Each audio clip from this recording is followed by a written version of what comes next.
In this video, I'm in Foxanne. She's back. She's had a vast amount of work. So much has changed, but it's getting dark. I need to get to my hotel. So I fear I'm going to have to save a full explanation for another video. So we're going to focus on driving impressions while we can still see.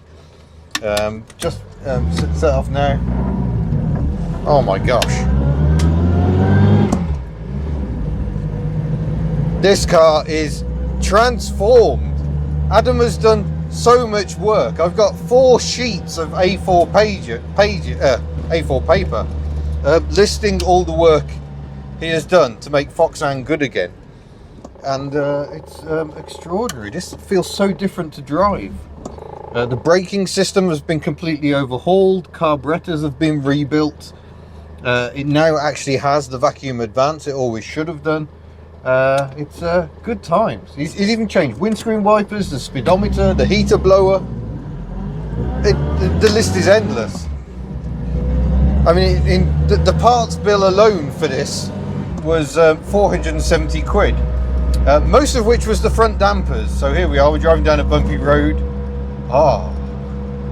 And no longer is she bouncing like a maniac down the road. She's actually feeling firm and planted. So this is good. This is really, really good.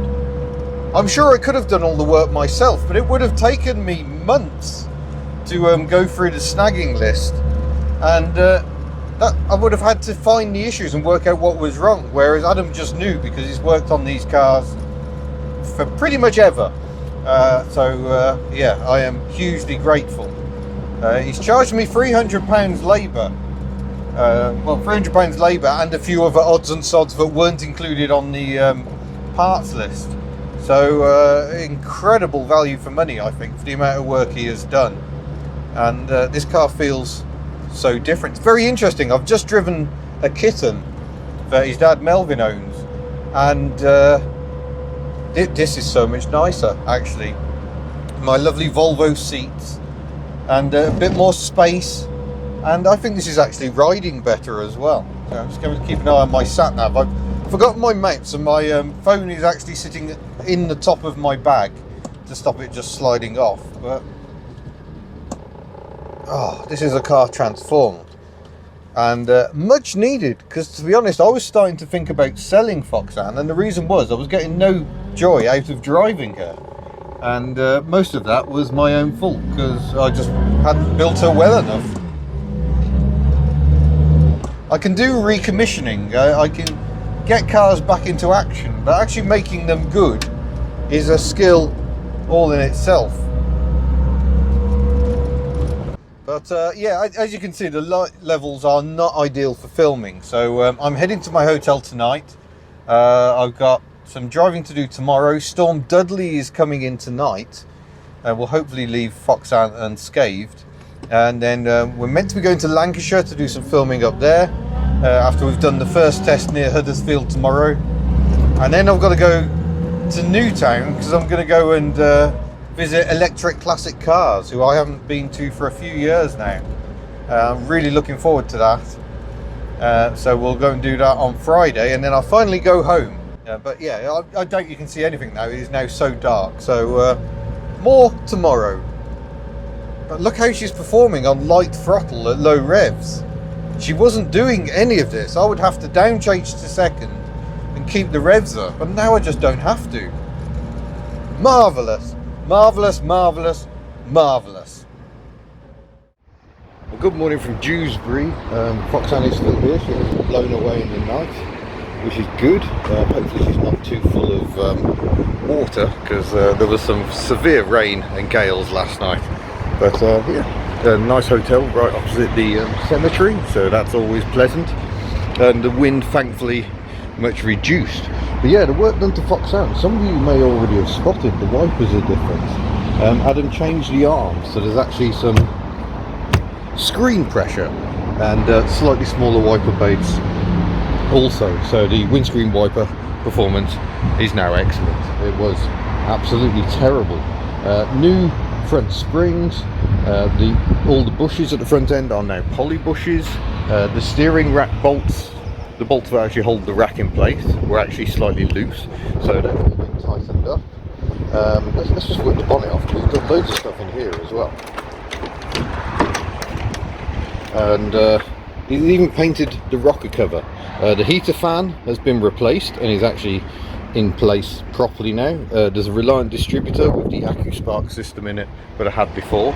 Should give slightly better results. He's changed the battery and swapped, well, for one that's got terminals in a better place. The routing for the carburetor, is the water pipes there, that's been changed as well. New water pump.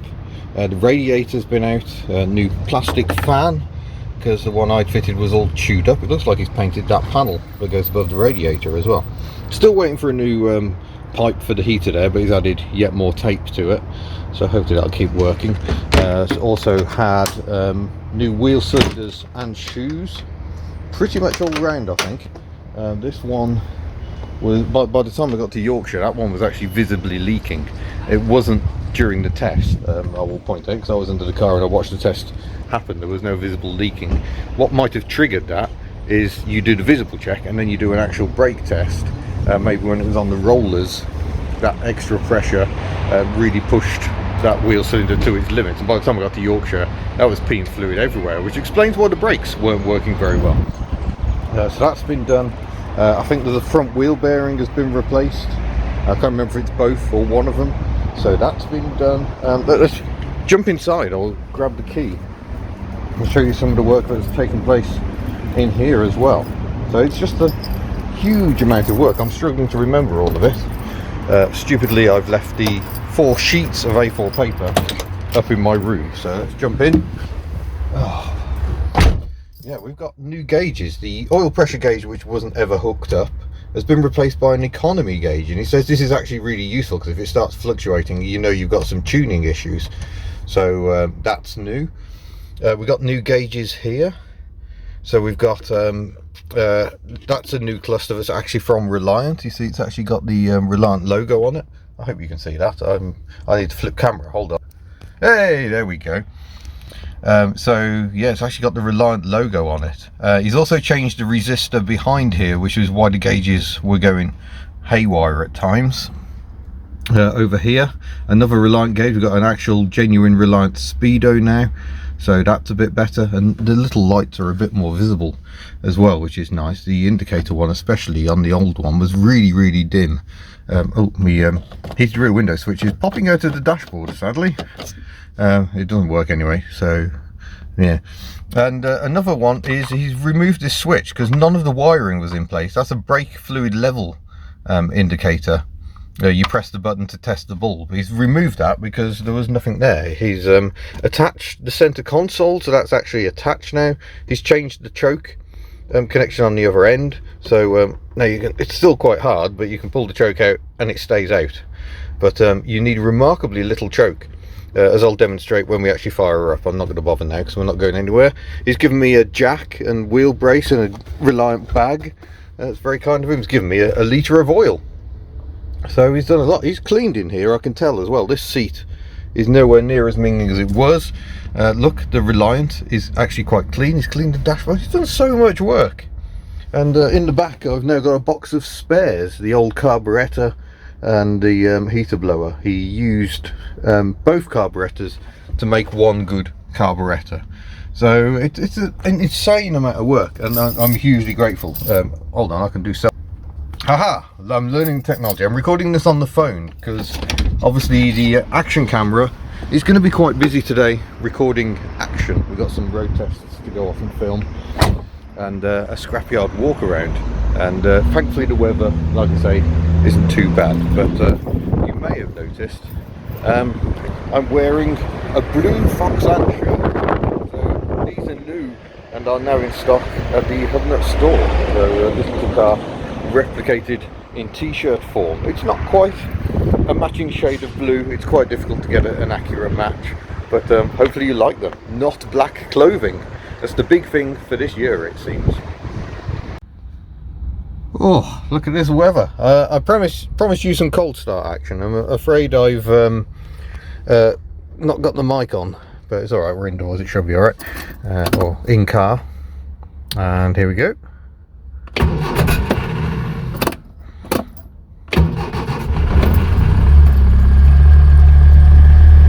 How different is that?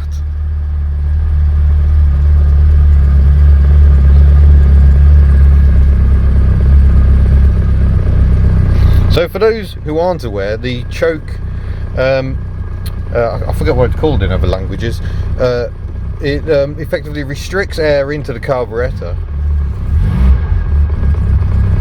and it richens the mixture so the engine will run when it's cold. And that's now working so much better. This car was practically undrivable, but let's just wash the windscreen as well. Look at that wiping performance, that's much better. No draggy blades, and actual wiping. I might need to adjust that arm up a bit because we've got a bit going on there, but massive overlap as there always has been. But I need to push off and film this morning's car, a Ford Maverick. No, not the brand new one, but it's just been released in America. Obviously this is Hubnut.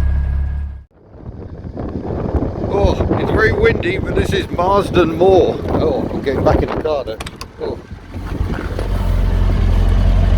Oh, a tickover's come up because she's got a little warm on that. We've just been climbing for ages, it seems. Not all that warm in here. There's so many air leaks, especially around the back body, but it's quite cold. I'm considering putting my coat on before I continue. But I filmed the Ford Maverick, and now we're continuing on to Baxenden to go and run around a scrapyard in the cold and the wind.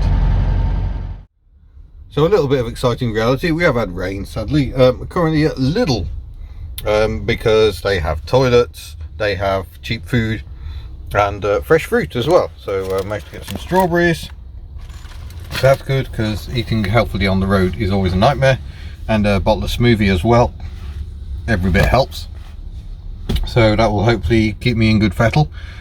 Still about 36 minutes to go to the scrapyard, so I need to push on. This is why it's very difficult to film while I'm driving along. We are actually in a rush, but the route we've just taken across the moors was absolutely beautiful. And I wish I could have filmed that, but I'm running late. I've got a lot of miles to do, so I need to improve how I do things, I think.